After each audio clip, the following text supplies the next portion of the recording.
All right, greetings, Games Abyss faithful. Thank you for joining us for a very special edition podcast.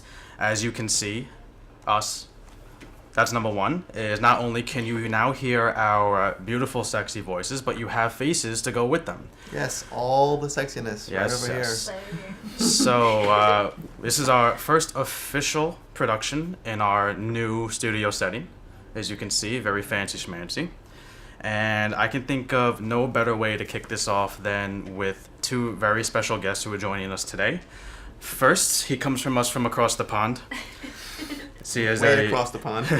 He is a YouTube extraordinaire and one very kick-ass Battlefield player. This is Wintergore. What's up, guys? Welcome. And next to him, we have a Frag Cadette for 2013. She is an overall pretty cool person, but if you get her upset, she will whoop your butt in such games as Call of Duty Black Ops 2 and Halo 4. This is Sally Fang, better known to her YouTube following as Alymew. I don't like YouTube following. Let's call them Musketeers. Yeah.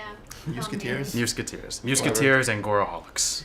I like that. Ooh. I like it. We just created something beautiful.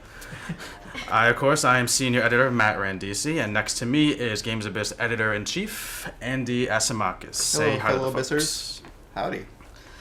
So, we have a lot of great things lined up, a very special edition for many reasons. We're going to kick this off with our Fragdoll Cadet guest, Ali. Tell us a little bit about what it means to be a Fragdoll Cadet. What is the Fragdoll Cadet mission statement? And very quickly, for anybody who does not know what a Fragdoll is, they are a all-female professional gaming group that functions under Ubisoft, who absolutely crush this antiquated stereotype that girls cannot be gamers or girls are terrible at games. This is something that is just not a thing anymore. Mm-hmm. So go right ahead if you would, please. Well, when I was growing up, I actually looked up to the Fragdolls because there weren't that many girl gamers or a very public figure to look at. And Ubisoft and Fragdolls wanted to open up the slots for younger girls to actually get into the gaming industry, but they didn't know how, and they decided to make like an internship, which is called the Fragdoll Cadets. And every year they would ask for applications around, I think, January. They'll either tweet it out on social media and apply for it. And they will have certain criteria to make sure not only that you are, a gamer, but that you really love what you do with gaming. And I'm very pleased to be part of the program because it was very cutthroat to even try to get in, because the way you get in is you have to submit your resume, your bio, and then on top of it, a cover letter, and just to, determine... Just to be considered. Yeah, just to be considered. What does a resume entail? Like, what do they look for as far as a background or skill set to be a Fragdoll? I think for becoming like a Fragdoll Cadet, they kind of look at how your experiences. I mean, I don't think they care about like where you've worked, but as long as you had like good experience and probably a lot to do with being able to speak and socialize and talk. Does so your gamer score matter at all? I don't think it should. But I don't know if it was a requirement, but I was asked during after they started cutting down girls. When they started contacting us, we had to go through like 2 interviews on Skype, like 2 more interviews to even get determined. And one of them was like, "What's your gamer tag? What do you like to use as a gun? What's your perks for Call of Duty?" Wow. And it was very cutthroat. And I was like, "Oh, thank God I knew everything on top of my head." Right down to the little details. Yeah, exactly. And I was playing with her, and she's like, "Yeah, you're pretty good." And I was like, "Is this part of the test?" Am I being tested right now? I know, exactly. I imagine that would have been. I think Yeah. that would be a great test. It's just, like, while you're interviewing over, say, like, Xbox Live or playing a game, like, all right, by the way, I just killed you, like, 5 times in a row, so we'll call you. So what exactly, where do you go from the point of when this internship ends? Do you become a full-fledged Fragdoll? Should you be chosen, or is there another program? Is there another step? Basically, once you're a cadet, you're like a veteran forever. So if they need to pull out girls to come and work with them, they will. But I think when the program ends, what they hope is that we've networked enough and know enough people to be able to be in the industry by then. So that's what the whole program is for, to be able to like take us and sponsor us to go to all the conventions and experience it, and of course network. And undoubtedly be just your presence there, Yeah. just be like an inspiration to other so many yeah. other people and girls especially, but like anybody really who wants to be in the industry in any form, really. Yeah. So that's definitely very cool. Let's talk about you, my good sir. All right. YouTube extraordinaire. I have to say that I watched some of the Gore Olympic videos. Oh, nice. They are hilarious. They are incredible. Where did the idea behind the Gore Olympics come from? Well, basically the idea came from this is kind of hard for me to say as a Battlefield, but one of the things I was disappointed with Battlefield 3 compared to 2 was the lack of modding capabilities. For example, Battlefield 2 had a race type game mode, which was a bit kind of like Carmageddon, where you basically have like guns affixed to your cars and you're just racing through a track, taking out other players, which was quite a cool mod. And I feel strongly about mods. I think they're a great like thing to have in gaming. I know there's like a lot of mods that have actually turned into full-fledged games, like DayZ, for example, which is hugely popular at the moment. So one of the things I was disappointed with Battlefield 3 was that there was no mod support. So I kind of looked at, with the Olympics being held in London at the time, I was looking at basically getting some kind of fun game mode to start off with, and the first one I came up with was the Wild West Shootout. So I just lined up, at the time I didn't really have any followers, so it took me quite a while going through forums, like trying to get people into these games. Right. So Kind of like the Rock Band version of playing in garages everywhere just to get your name out there. Eventually, I managed to get like all the guys in, and then overnight it just kind of exploded with Battlefield tweeting out on their Facebook and Twitter. I think I got something like 800 subscribers overnight, which Oh, wow. for myself was insane, because I just remember being in bed at the time, and on Battlelog it makes a beeping noise when you get a friend request. And I thought my computer was breaking because of how many requests I was getting. So It's the voice. basically- Definitely the voice. It's all the voice. Yeah. Definitely, it came kind of from like the Olympics at the time as well. I was looking at the events that were taking place and thinking like, how can I make like an interesting game mode? So I think that, well, my biggest video, which is almost at 1 million views at the moment, is the Mortar Run, which is basically we have like two teams doing a 500-meter sprint, taking turns, while the other team, like a full team of 32 players, fire mortars onto them. So it's kind of like a That's pretty creative. I like that idea. All right, Sounds like a lot of fun. Where did you get the idea for the EOD bot? EOD bot battle. That was basically requested by, when I run the episodes, people kind of submit their ideas, and one of the guys was like, "Oh, you should like make the EOD bots fight." And then we realized that when we'd run like a few lobbies together where we'd have like a squad of guys using EOD bots, like just like kind of wallying it, trying to take out tanks, that if you touch your tank, it instantly destroys. So we created an arena out of tanks.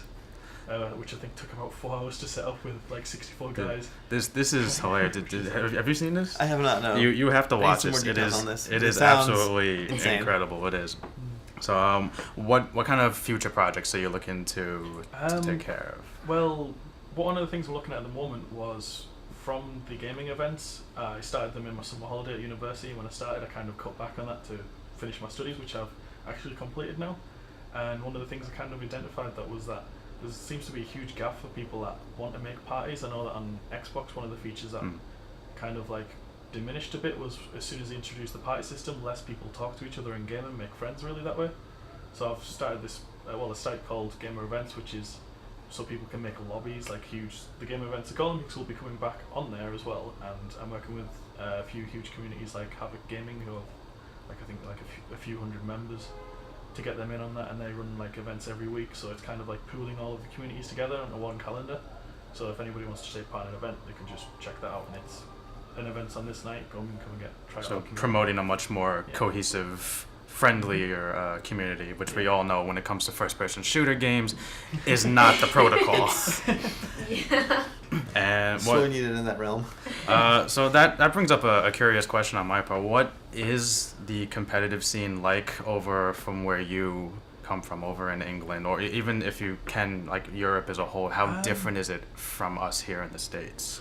It's quite similar. I know League's quite big, and League of Legends is quite big in Europe, as well as Counter-Strike Go. I know the European teams are quite like a lot of people are very into Counter-Strike Go. We have I can't remember the name of the the tournament, but there's like a huge LAN event in the UK where we basically have like a few. I think it's like almost like a 1,000 computers or something. Like I think it's like at least over 300. So somewhere between that massive amount of computers, they're all LANed up and everyone's playing Quake, CS:GO, which is the new Counter-Strike, and even the old Counter-Strike, which is still going in Europe.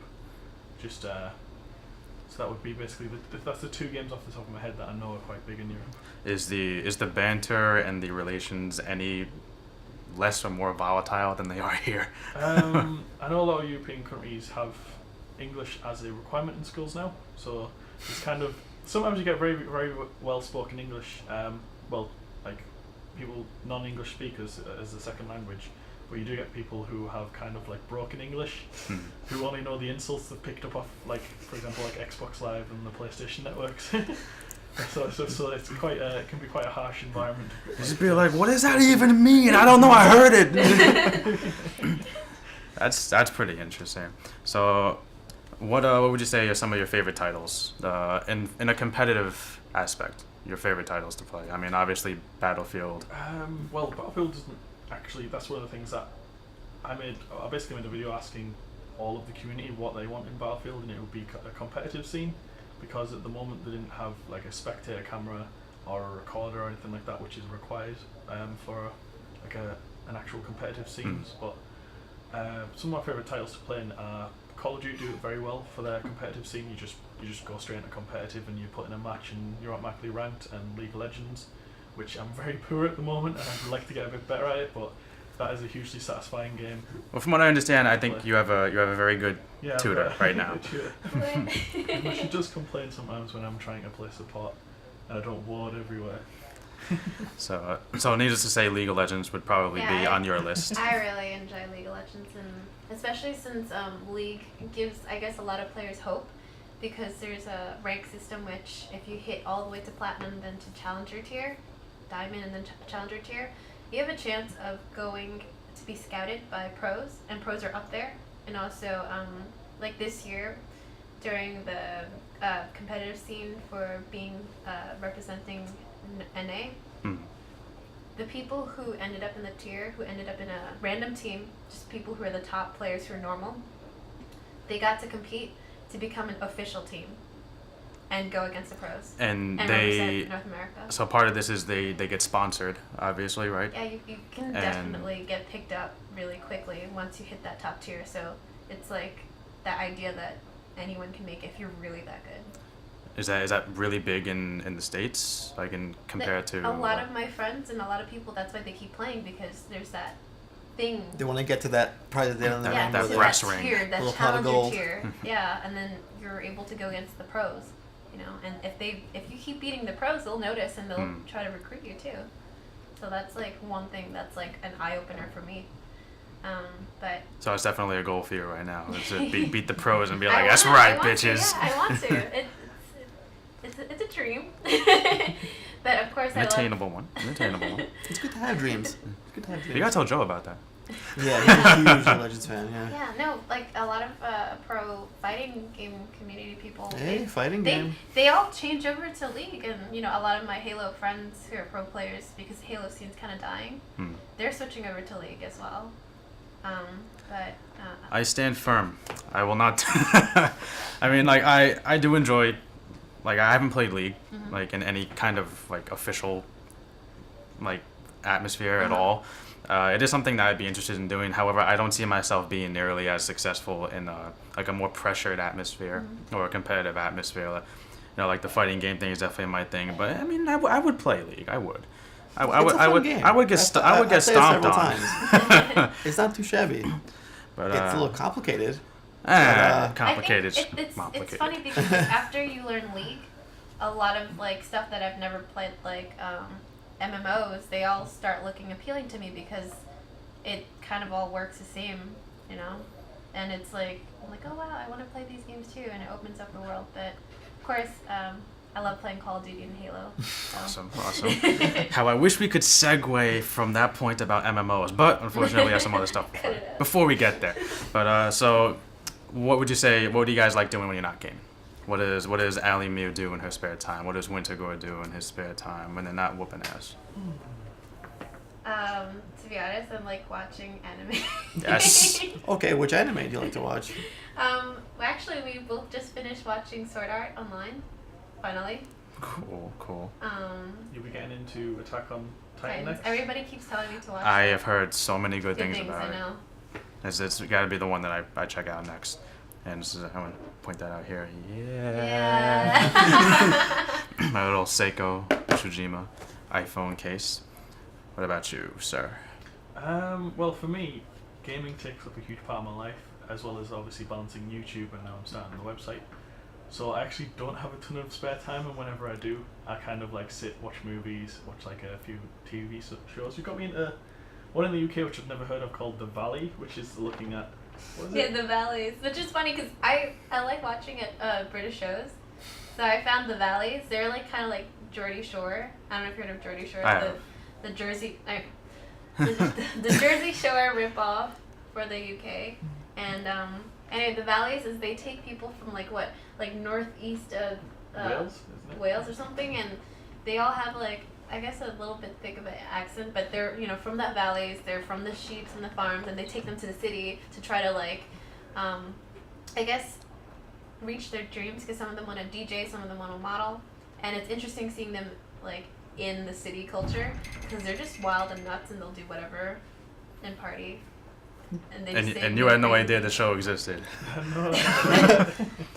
So you're watching like BBC America and checking out like the internet for like real British shows, and you're like, wow, I wish I could stop gaming just for like 10 minutes to enjoy life. Like, wouldn't so many people would love to have that problem? Like gaming takes up such a big part of my life. Like, I would love to have that problem. I really would. That's very it's cool. kind to of hear. like by gaming, I mean, one of the things that I'd love to be gaming more, but I end up editing videos for so long that it takes up a lot more time than actual gaming. Say if I record for 4 hours, I'll do almost like 6 or 7 hours of editing, depending on what type of video it is. And then like you saw, the Go Olympics was like 4 hours of trying to control 64 teenagers or like very young kids to like 30-year-olds, which That is very is frustrating. ambitious. And then like upwards of like 2 or 3 days like full editing, so it's like upwards of like 24 hours spent on one video, which is quite demanding. So I'd like to, if I could pay for my own editor, that would be extremely nice. Very cool. So what do you guys hitting up E3 or any other conventions this year in the future? Where are you guys going to be ending up in the next few months? I know definitely I'm going to be at PAX Prime, and I think the GameStop convention. Very That's cool, my very next cool. stop. We'll be at PAX Prime, hopefully. We will be. High We will. five me We will be. there. We will be. Yeah. Yes. We I will be. don't worry. I won't I pretend I guarantee don't it. know you. I'll walk Oh by my and be God. like, "Who's that?" Nah.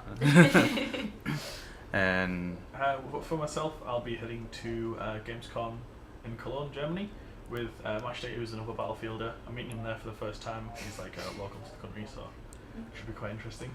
is we at the making of an ultimate rivalry going on here or no? Oh no! Or a dream team we partnership. kind of sort of. It's like saying grew up on YouTube together, but we've been working together the past few years, which is quite cool. It's like a Lifetime movie. It does. Kind of like a weird little relationship we've got going. We help each other out in videos, or like I'll have a really cool idea, but I know it'll take too long to edit, so we split like the workload between us, and like we came up with like Draw My Thing in Battlefield, which is where we use explosives on the ground to draw like popular internet memes and that sort of stuff. Nah, that's cool. So we just like have neon I cat like love on the ground and like explosives. All right, very cool. So one of the very cool things that we're doing for this podcast is, since we do have 2 first-person shooter, would you consider yourselves masters? First-person shooter masters, yeah. I wouldn't say master. Enthusiasts. Seasoned veterans. Enthusiasts. Yeah. And I like to consider myself a bit of a competitive maniac, and Andy likes to throw I his just name like in the to hat. play video games. So we're gonna do a couple of streaming sessions, and we have 3 games, and we're gonna put this to the test. We're gonna put your skills to the test, not just in gaming, but in trivia. Oh. So this is what these paddles are here for. Allie, you will be red, and Winter, you will be black. So Andy, if you want to go ahead and get us started on Yes. on our Call of Duty Black Ops 2 gameplay, I will ask you guys 3 questions about each of the games that we will be playing today. Oh, no. So it helped me. And each one is worth 1 point. And the winner at the end of the podcast with the most points will get a little surprise from us. What if we both don't know anything? Whoever has the most amount of points at the end will then be the winner. So, I have faith in you guys, I do. I hope so too. So, alright. Question number 1. And make sure you put the pals up. The first person to put it up is the person I'm calling on. Make sure you got them up, way up there. Question number 1. Call of Duty Black Ops 2. On the cell block map, playable in grief mode, guards and prisoners of this prison must outlast one another in zombie outbreak. Can you repeat that again? Sure. On the cell block map, playable in grief mode, guards and prisoners of this prison must outlast one another in a zombie outbreak. Is it Alcatraz? Is it? Yes, it is. 1 point for Miss Alymew. Have more confidence in your answers. I was right. I'm really bad with names. That's why I'm afraid I said it wrong, and then they're like, she got it so close. So 1 point. 1 point. Next question. Question number 2. Call of Duty Black Ops 2. If set, players who gain 1,200 points can call upon this to offer their team the most detailed intel on enemy positions. Wintergore. Spy satellite. Spy satellite. Satellite. Give him a chance. Give him a chance. What is this? What is this? Oh. It's got a specific name. That's to the but point. It's a satellite thing that scans the ground.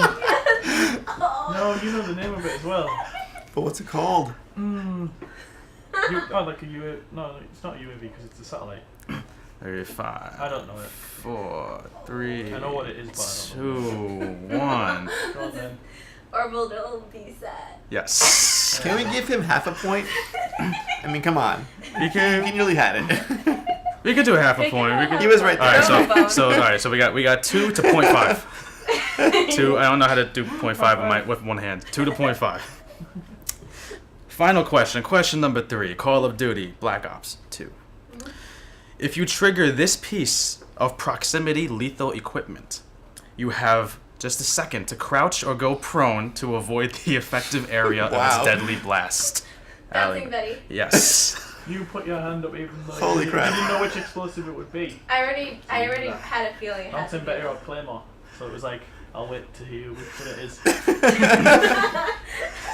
I already. We'll create a rule against premature calling in for the future rounds. Very good point you bring up, Mr. Wintergore. I know that was not noted. It was not noted, correct. You called me up. However, that will not be allowed in future contests. Yeah, you should have stopped talking as soon as you did that. So let's move on to something that I think is definitely worth talking about. Because we did mention it earlier. We did mention it earlier. And we are looking at a very, very interesting time in the world of massively multiplayer online role-playing games. A scene that has been absolutely dominated by one title, which will remain nameless, for a very long time. And now we are looking at 3 titles coming out. While there is no definite release date yet, they're definitely coming out within a reasonable amount of time of one another. And I'm speaking of Neverwinter, Wildstar, and of course Elder Scrolls Online. 3 games, all within their own rights, which have the potential to really kind of take off with the next era in the MMO. And while there have been games that tried it in the past, such as Guild Wars, Rift, what else? I mean, for whatever reason, EverQuest 2 hung in there for as long as it did.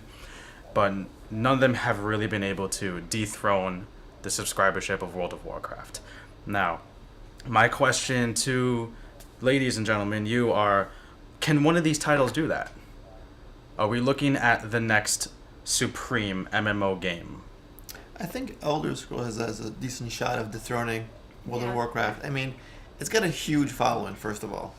I mean, I just started playing like the franchise last year or 2 years ago, rather, with Skyrim, and now it's just I want to play every single Elder Scrolls game I can get my hands on, and with the online game, I mean, at first it looked kind of kind of shitty in the beginning with those early like beta screenshots, but now it just looks phenomenal. And you've played it. Yeah, I got to play it at PAX East, and like I said, they had to drag me away when the time was over. I mean, it was a very generous amount of time they gave us. Like I think it was billed as a 2-hour demo, but I think it actually was like around an hour and a half. You lucky bastard.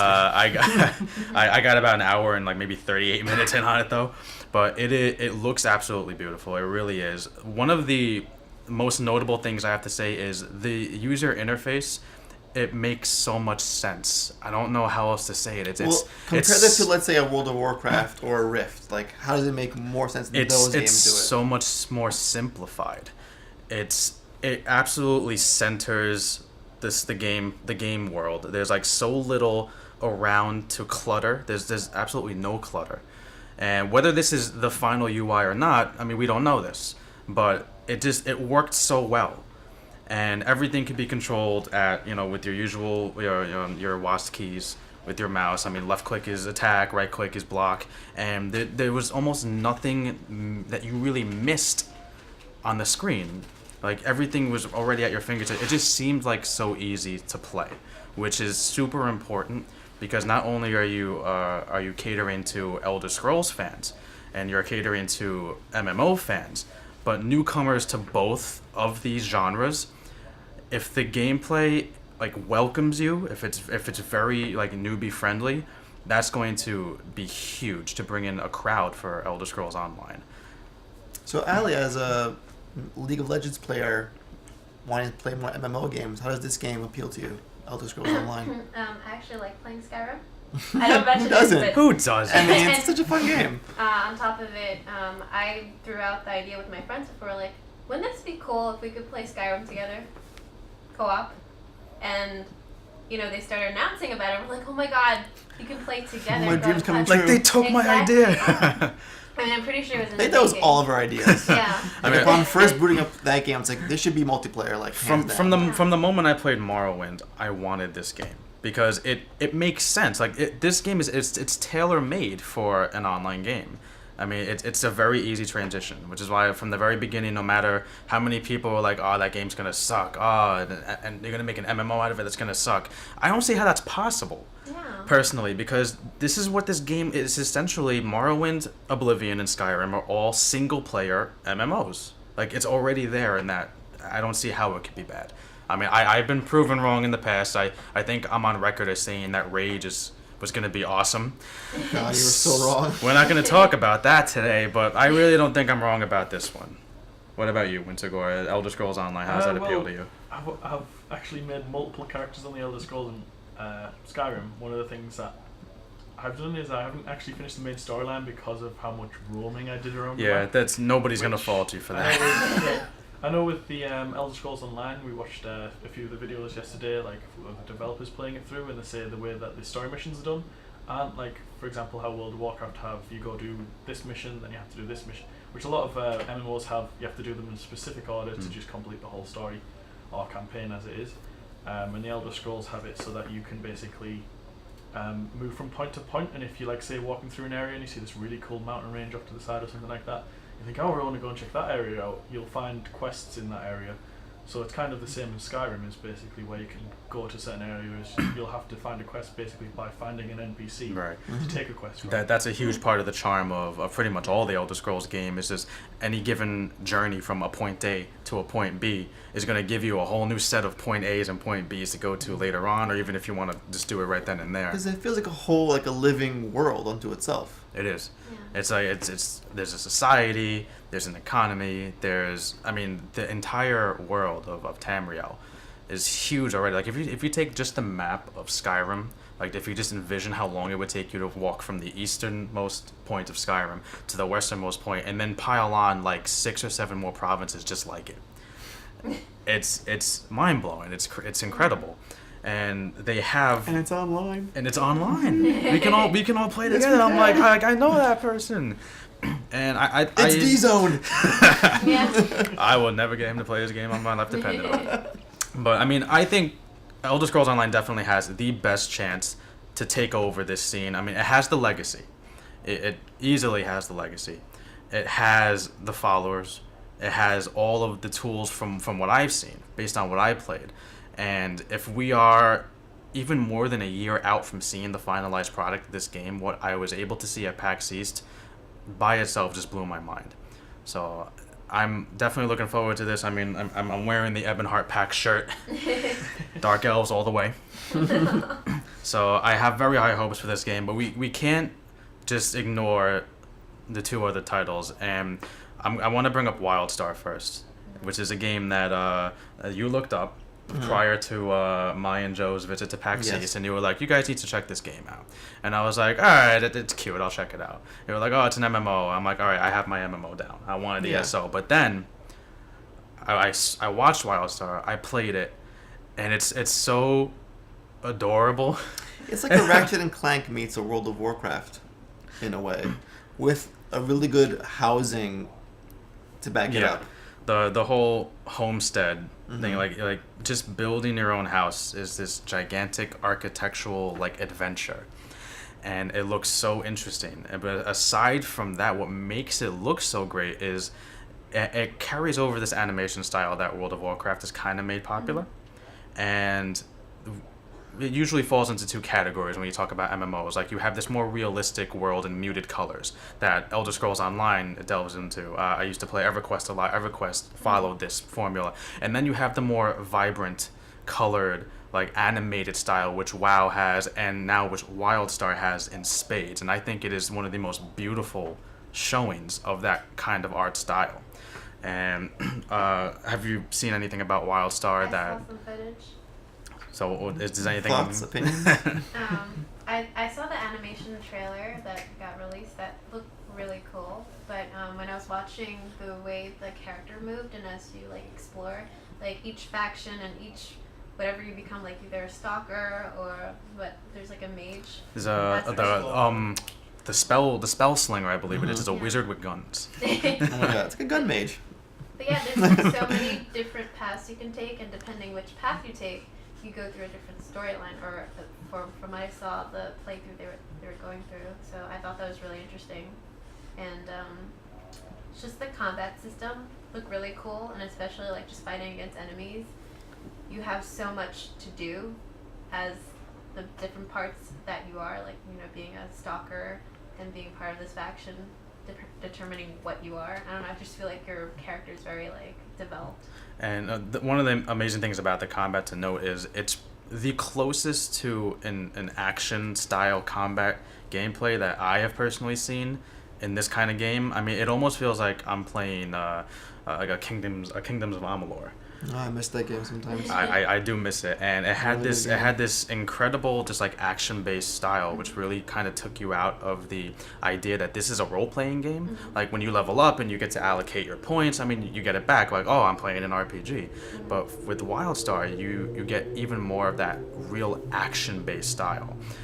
You see these cones from you when you're the enemy for area of effect. Like, if you see a red rectangle kind of targeting you, you know that their attack is going to be in that area, so you can kind of dodge and plan your strategy based around that. There are like environmental kind of factors. Like, I remember during the press presentation at PAX East, they were showing they were fighting this like big scorpion kind of enemy, and then like a cage just fell from the sky and crushed it.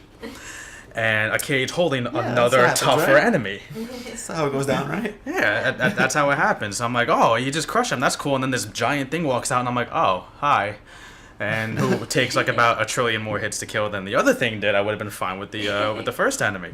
But like, I mean, I like the creativity being shown in WildStar, and we should note that WildStar is being developed by Carbine Studios.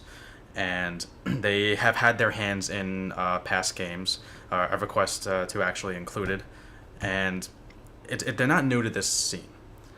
And even though Elder Scrolls Online has this kind of like front-running like following, WildStar really has a lot of potential, I see, to kind of sneak up on people and really kind of like take their own little chunk of MMO heaven. And I want to see that happen personally. The third one that we should talk about is Neverwinter. Neverwinter is currently in open beta. It's been in closed beta for a couple of months now. And the most notable thing about Neverwinter, aside from its own legacy, its Dungeons and Dragons legacy, is that it was the first one to really like kind of hammer in that action style gameplay. Have either of you gotten the opportunity to play any of the beta at all? Yes. So yeah, I think I've got like level 19 character on the Awesome. How far did you get?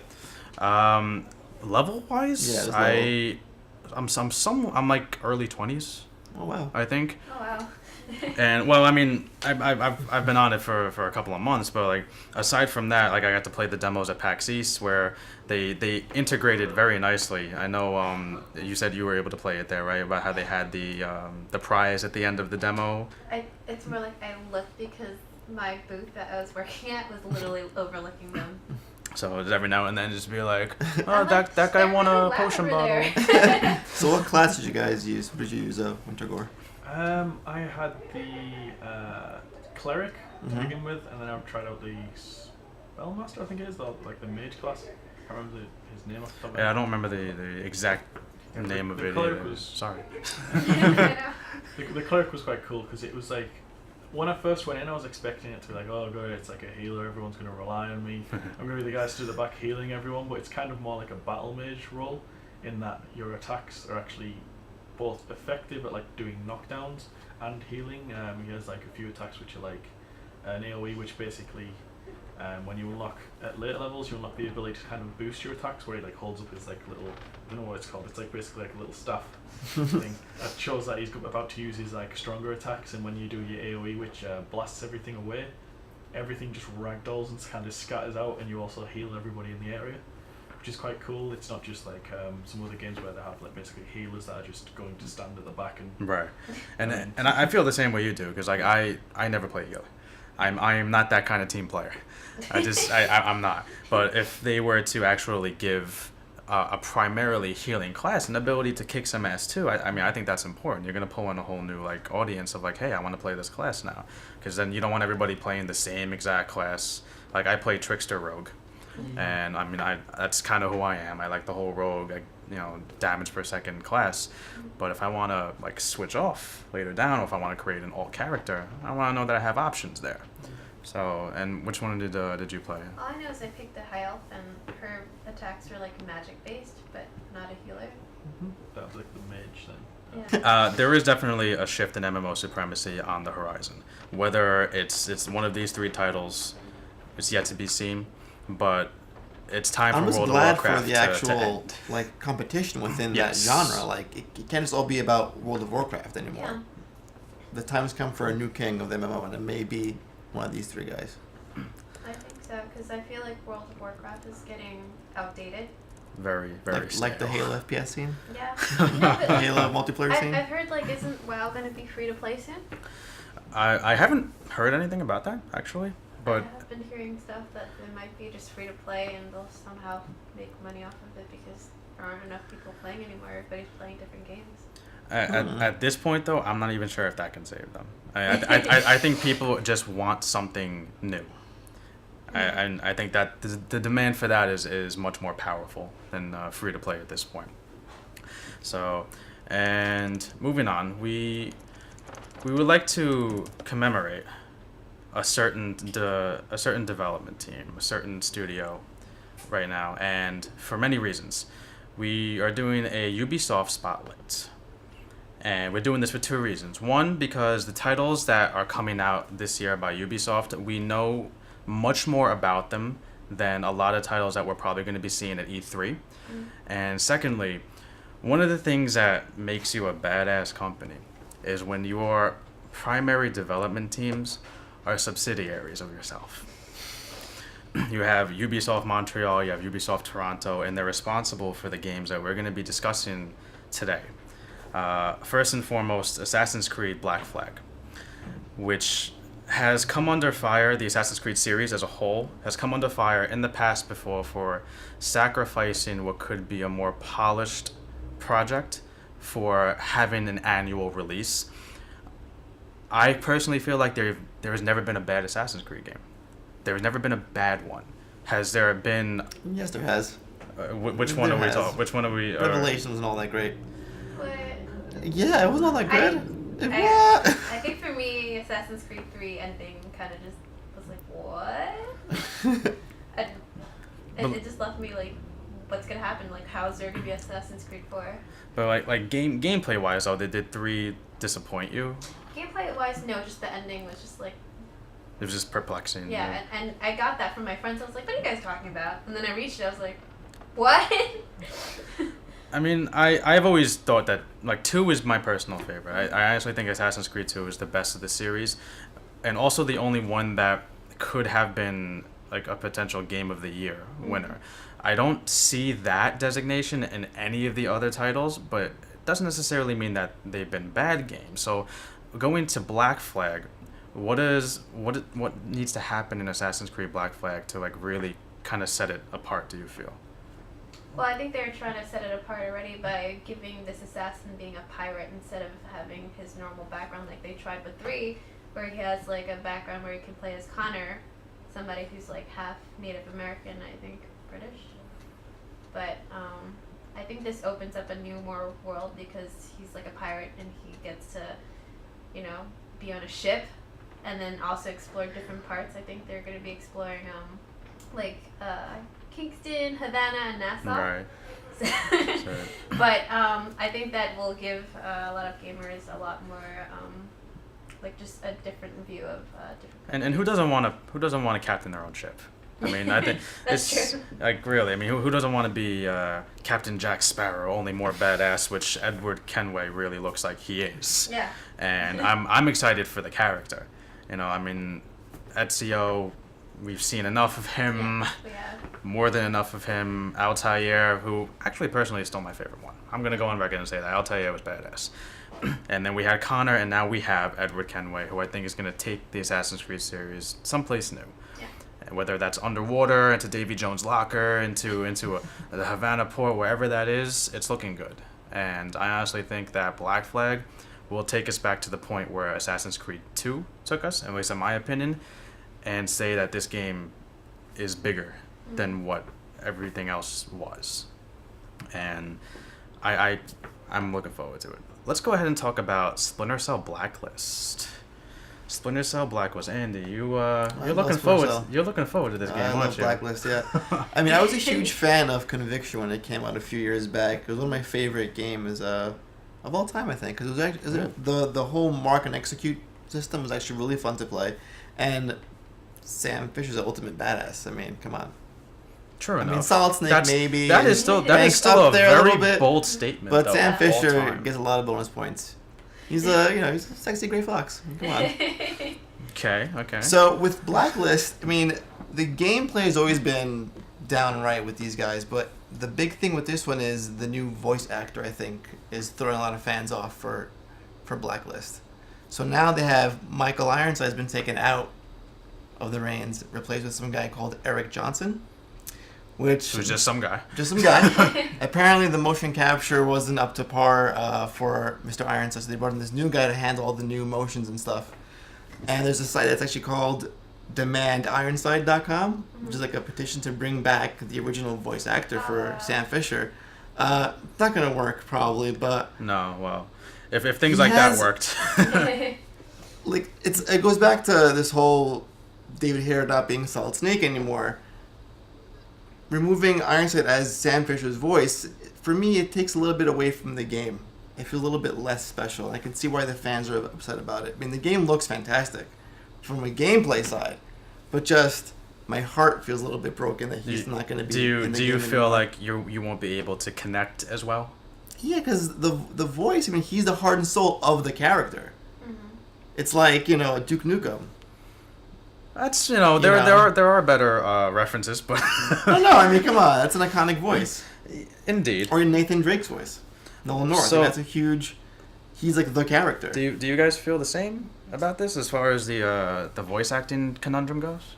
I would feel the same way. I mean, unless he can really mimic Sam Fisher's voice to T.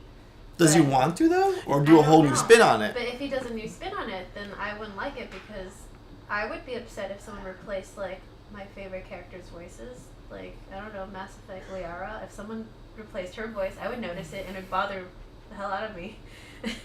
So I mean, by that logic, then, with the whole David Hayter thing with Metal Gear Solid, do we feel the same way about that? Hell yeah. I mean, that man is Solid Snake. I mean, is it fair that we are already going in with this kind of discriminatory idea that they're going to cause a disconnect with our favorite gaming franchise? What if they do a phenomenal bang-up job in their own right? I mean, it won't be Solid Snake, David Hayter. It will be whoever their rendition is. What if they're great at it though? Like, what do you think about that? Like, in their own right. We're going to give a fair chance to whoever it is.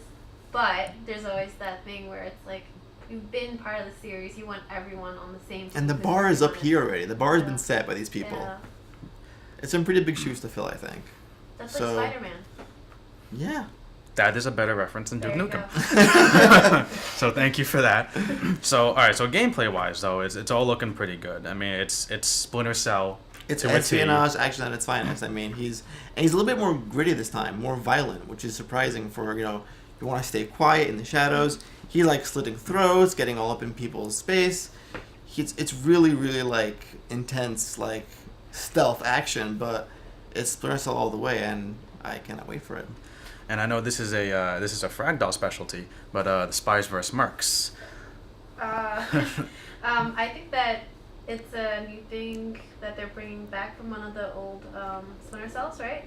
Mm-hmm. And where it's two teams that are trying to either infiltrate and one is trying to capture them, right? So is it a Spies vs. Mercs? Is it something different from that, or is it just a different concept, like with the same name? It's an old thing that people liked from. Yeah, it does look the same as the last one. I've been given I've seen a bit of the gameplay, but the idea I got from it's basically the same. Is there's a Corridor Digital video out at the moment. The guys who often work with Freddie W. They've made a video for Blacklist, which is basically first versus third person it's called, which is the Spies vs. Mercs kind of in like a live action. It's very, very well made. They've got the guys like doing parkour, literally running across things, and they look kind of like monkeys, just diving over things as the spies, which is really, really cool. Performing all of like the assassinations that you'd see in the game. But from that, it gave me the impression. Obviously, they've worked quite closely with Blacklist to make sure, like, because it must be like part of a promotional campaign. It looks like the gameplay for it will be the same as the last one, in that the spies basically have to get near the terminals to kind of hack into them. So definitely heavily objective based. Yeah, with a lot of stealth. Obviously the mercs are quite tanky, and the spies rely on sort of being able to parkour over everything. So, which is quite cool because it's kind of like the climbing system, obviously, with it all being developed underneath the same, like Ubisoft basically.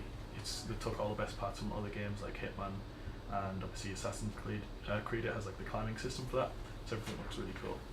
Yeah, and to be able to play as either the spies or the mercs, and it's like a cat-mouse game where you get to switch off and see who can infiltrate each other or catch each other, which is really cool to have a game mode, a multiplayer game mode like that. And which gives the players a chance to play on as both sides. And you go against real people online, which is really cool.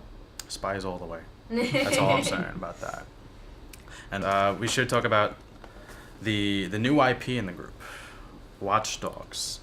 This one I am personally looking forward to, and I don't like resorting to the whole it looks like Grand Theft Auto mixed with this, mixed with that kind of deal. I mean, it is accurate, but it's GTA with the cell phone. I mean, it has the same little mini map. It has the same like interface. It has the same like all of that good stuff. GTA with a trench coat and a hat. But let me ask you a question. In GTA, can you control an entire city and turn it against their law enforcement and their citizens if need be? It's still GTA with a guy with a hat and a trench coat. Anyway. No, not to undersell it. GTA, LA Noire, and Heavy Rain to me, all mixed together. Heavy Rain, yeah. Heavy Rain. I like that comparison. Because of the graphics and also the visuals, the way it works is really beautiful. Like, GTA doesn't have that to me. So would you say, as far as speaking of graphics, Watch Dogs, are we looking at a game better suited for next generation? I would say yes, but I know they're going to probably keep it on 360 and PS3 because I'm pretty sure, I don't think the consoles are going to come out that fast, and I don't know, when is this going to be released? I believe it's in November. I don't Release think date. the next gens are going to be out by then. So I mean, I'm sure they will be released on them, but not solely on them. I'm sure they will be playable on 360 and PS3 as well, and I mean, which they should be. During the closed door screening at PAX East, I'm fairly certain it was being run on either a PS3 or a 360. I mean, it didn't seem like wow, like look at this, we're in the next generation kind of deal. But as far as all of the like little devices that are new to this game that are not in Grand Theft Auto, which is pretty much the ability to hack anything. Yes. Hack absolutely anything. Hack the city. I mean, you have all of these options from your little device, whatever it is, the little hacking device. If you're in a car chase, you can make the traffic lights turn red. You can control these like street barriers to cause accidents. You can walk up to somebody and like see a very intimate detail about them, like, oh, this person has blah blah blah, he's been arrested for possession, or this person has a tendency for violence, and that can actually give you an idea of how a scenario will happen if there is an opportunity for that there. So you walk up to somebody. You could just shoot him in the face. Also, I mean, you could, but who knows what consequences that might have? Like, oh my god, he has like 5 priors. Not if he's coming up to me. Let's say he's talking to somebody else, and you're like, wow, this person's about to get his ass whooped, and then you can decide whether or not you want to help him or if you're just going to be like, you're in command. You have the trench coat. You could just be like, no, go ahead. I'm not going to stop you, and just watch somebody get their face smashed in, and then shoot him in the head if you want to. But like that kind of choice is really what you're getting here. Blink. Oh, come on, that's fun. Don't tell me you're not going to just sit there for 5 minutes going red, green, red, green, red, yellow, Probably. green. Probably. That sounds like fun to me. That's what I want to do anyway. But very odd idea of fun, my friend. for the amount that you will be able to do, that will just be a slice of the fun, my friend. Just a slice. I have Elder Scrolls for details like that. I don't want an action game. I want guns, bullets, face in that order. You don't think I got enough of that with Splinter Cell? All right. Yeah, Splinter Cell's quite big. That's true, yeah. There you go, then. So we're going to move on to our next stream. But before we cut that, our trivia. Oh boy, So, trivia. I almost forgot about trivia. Our second game is Battlefield. So Wintergore Wintergore has an opportunity to catch up here, because what's remind you of the score, it is Alymew with 3 and Wintergore with 0.5. So Andy, if you want to go ahead and get that up and running for us. Oh yeah, sure. If I know more than you, this is really sad. Because I barely play as much as you do, compared to you. Sounds like a throwdown to me. So here we go. We're going to start this off. Remember, Allie, you are red. Winner, you are black. Put them up there. First question for Battlefield 3. This expansion pack, included with Battlefield 3 Premium, featured 4 brand new maps as well as the scavenger game mode. Wait there. Wintergore. Close. No, and Aftermath, sorry. Aftermath is correct.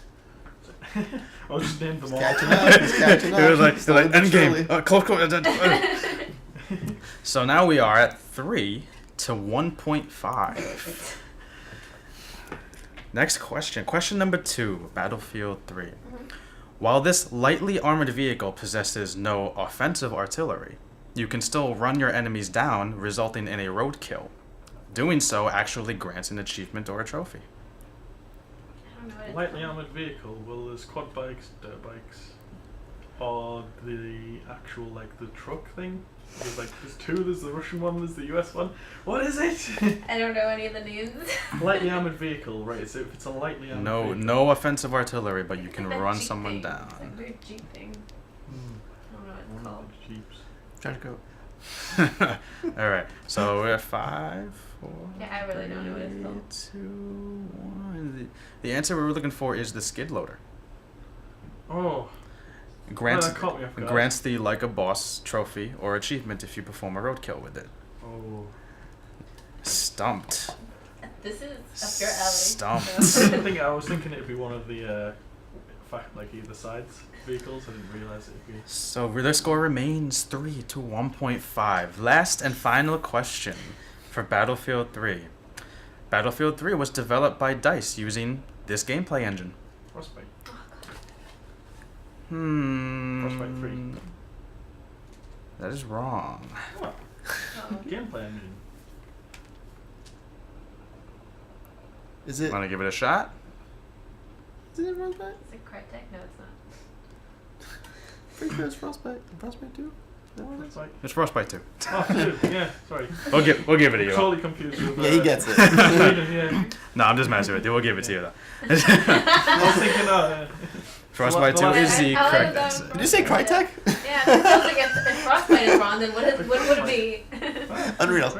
Yeah, I'm surprised they didn't go there. Like, it's got to be Unreal. Everything else is on that Yeah. one. So we have the score as it stands now. Alymew 3 and Wintergore 2.5. Oh, catching up. It's catching up. 5. Next one's Halo, though. I'm going to lose that. So The winner gets what again? a surprise. Oh, wow. Great. A surprise. You want to ask your Halo 4 questions now? No, that's my Halo 4 question when we get to Halo 4. We're playing Halo 4 right now. Alright, we're gonna do Halo 4 right now. We've Alright. gotten to Halo Alright, you know 4, it's what? happening. So we're gonna replace the third stream with Injustice then, since we just happen to have it. Oh. Oh, yeah. Oh, wow. See? Now Look you're how that works out. firing That was his plan. undone. That was his I am plan. hired. I rehire you. I demand a sign-on bonus. A re-sign-on bonus. You fired. I don't have questions for that, but I can think of them. But Halo 4 questions. All right, let's settle this right now. Who is going to win this special surprise? I could just beat him up with this if he gave You could very much do that, and that will be our trailer. So Halo 4, the score, let us remind you, is Alymew with 3, Wintergore with 2.5. Question number 1. Halo 4 is the first installment of the franchise to be developed by this studio. 343 Studios. Correct. What kind of shit question is that? This is the They easiest question range, ever. they range in difficulty as we go. Is that how it works? I had no idea. Indeed. So now it is Alymew 4, Wintergore 2.5. Wintergore, you still have a chance to win this if you get these next 2 questions right. It is not a shutout. Hey, there's a rule in There is a rule. That was your fault. There is a rule inspired by Alymew's cheating in the first round. Now, But you didn't even. You knew. Oh, you did know it was about the Yeah, Betty. I said it was Claymore, but- Claymore about Wow, to we're- But I already knew Yeah, you which were one it gonna, was. you were gonna say Bouncing Betty though. That question. You knew, you can see into the future. No, but like, why would he ask? An explosive device No, which, but, the which Bouncing blasts Betty out when you step past Of it. all the games, Call of Duty's known for the Bouncing Betty. And Claymores though. No, The but- 4 had Claymores. Yeah, It didn't but- have Bouncing Betty. I don't know. I don't know who to agree with on this, but it's sounding like there's a little more logic on this side here. It's all your fault. That's all I'm getting. That's all your fault. No one else's. He does sound very convincing. Yeah. You know, I must admit. Unfortunately. It's like, Yeah, That it's is why I like win. damn it, he's right. I'm kind of being charmed over to his side. Sorry. But all right. So question number 2. Question number 2. Halo 4. I'm going to give you guys a description of a War Games map. Okay. You will tell me what the map is. Okay. Hidden deep within the clouds, harmonic resonance platforms are believed to sustain the existence of artificial stars. I'm sorry, who? Deep within the clouds. Harmonic resonance platforms are believed to sustain the existence of artificial stars. I can only just think of one map. Right? Is it a map? It is a map. Haven? That's your range of difficulty. Haven? Is your final answer Yes. Haven? Yes. That is correct. Whee. Congratulations. Wait, what's the third You That get, is- you get a surprise. That is a shutout. What is But this? for the fun of Yeah, it, let's do wanna- question number 3. Yeah. This Covenant weapon, manufactured by Lodum Armory, features a high-mounted cooling shroud and an extended barrel. Carbine. Incorrect. Ah, isn't it the long one? Where it's like extended barrel. Or where there I mean something else. Extended barrel. Carbine. No. Can you repeat it again one more time? Absolutely. This Covenant weapon, manufactured by Lodum Armory, features a high-mounted cooling shroud and an extended barrel. Oh, I have no idea. the needler. No. No, cooling shard. Cooling shard was it? What? have no There's idea. the Classic. rifle, isn't that the carbine? Don't want to venture a guess. Plasma pistol. No, the answer is storm rifle. Oh, the new one. Yeah.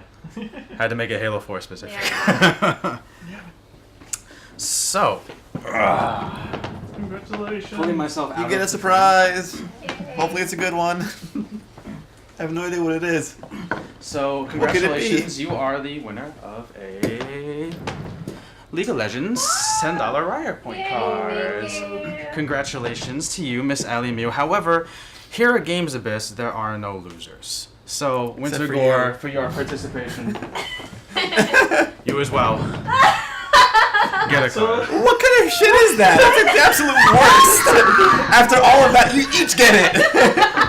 So intense. I put my reputation in the line here. Just to seal the deal that this was all about pride.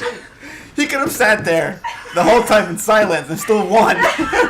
But he didn't know that. I know, that's the beauty of it. Oh, this is so funny. I beat him fair and square. That's all I need Fair to know. and square, right? Yeah. Mm. Yes. Yeah. Fair. Fair. Halfway. But to I but still to be would've done to that. be No. fair, to be fair, he did win the battlefield session. Yeah, of course. I agree. I agree. tried to And do he's also everything I- British, so come on. He's already a winner.